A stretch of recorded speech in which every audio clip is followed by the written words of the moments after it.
Hey, what's up, y'all? This is William, the permaculture consultant. And if you're new to homesteading, and depending on the state of the property that you've purchased, this is the animal that you probably want to start with. And that animal, believe it or not, are pigs. Now, you might think that pigs are hard to keep, or that they just tear everything up, or they're just difficult animals in general, especially for a beginner. But believe it or not, they're super easy. They're really smart, which actually makes it easier to keep. And they can get a lot of clearing done for you. I have right now 6 Kuni pigs. I got them from the Texas Boys, which are awesome people. You should go check them out on YouTube. And I have 2 more coming from the Texas Boys as well. There's 2 left behind there just to dry up the mother. But these guys are 8 weeks old and they're freshly weaned.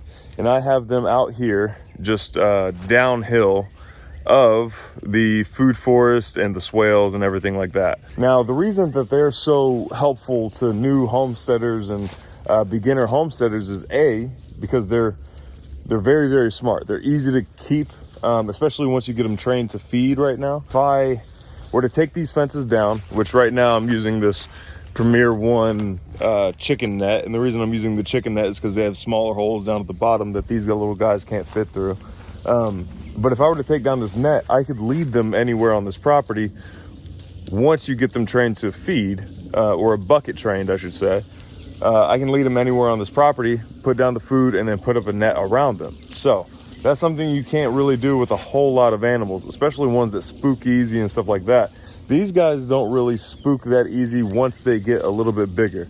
Once they get up to about 60 pounds, and they're pretty much predator proof. And I mean, they have no natural predators around here once they hit 60 pounds because they're a solid 60-pound meat missile. And if you try to pick them up at 60 pounds, you'll realize what the issue is. Even right now at this size, they're a handful. I mean, it's just solid muscle under there. They're super easy to manage. They're very easy to train. Think of they say they're smarter than dogs, but I don't think so. Chloe, my dog over here, all she had to do was get shocked one time on an electric fence and she got the point.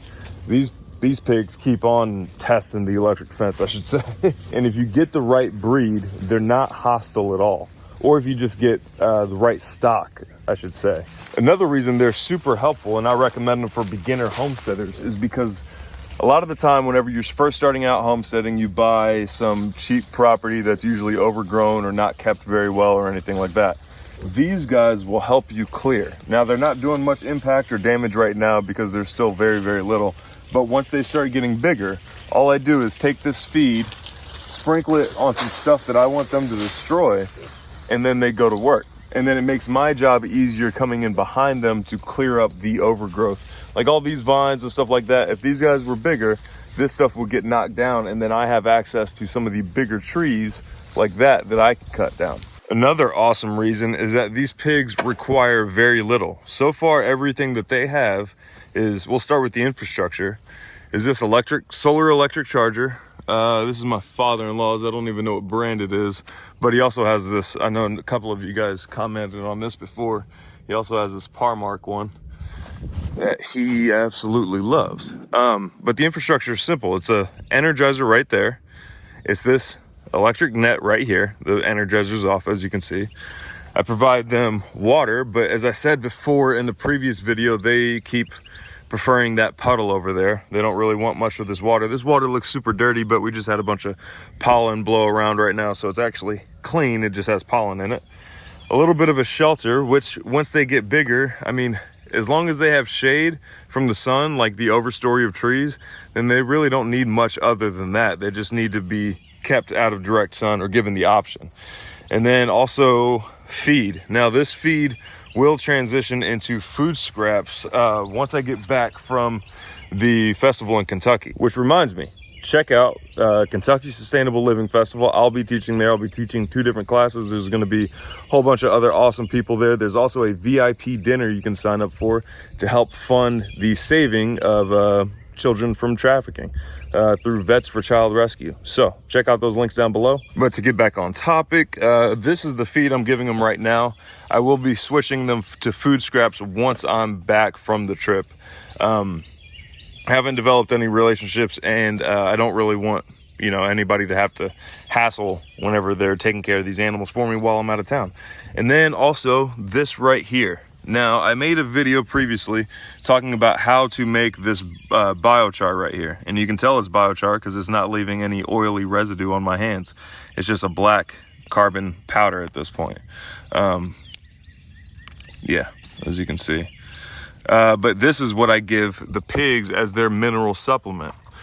And then what they poop out is completely activated biochar after that.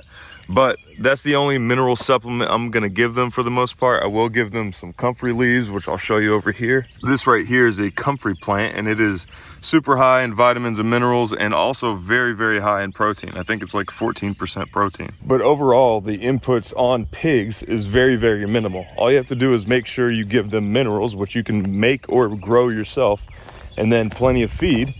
And in this case, these are even kunis. They don't even really need, as long as I keep moving them, they don't even really need any outside feed other than that. Picking the right breed, choosing the right setup, choosing the right infrastructure and stuff like this, all makes keeping pigs for the beginner very, very easy. Now, if you are a beginner, I would not recommend getting into farrowing or anything like that, because a sow with her piglets can be a completely different experience.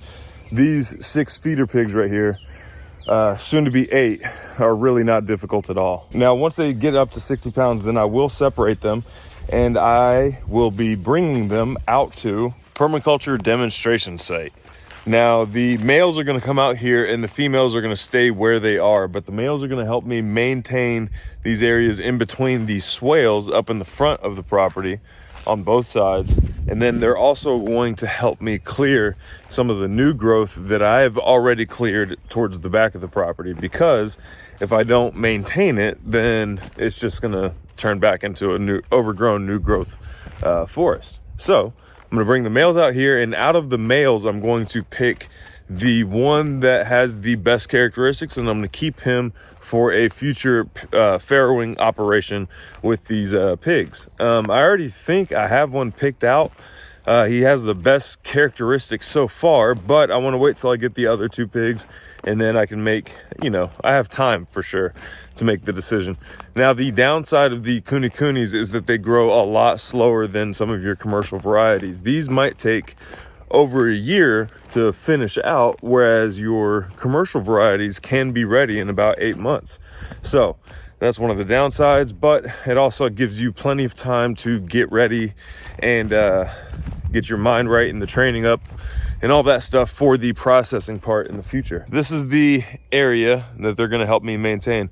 Still dropping trees, still dragging them out, still creating like some burn piles, future biochar piles, stuff like that. I hope this was helpful in getting you, you know, an idea of what animals to start with if you're new to homesteading and all that. If you have any questions, leave them down below. If you have any submissions for a permaculture Q&A, leave that as a hashtag at the beginning of your comment down below. And if you need consultations, hit the links down below as well. Thank you guys so much for watching, and we'll see you next time.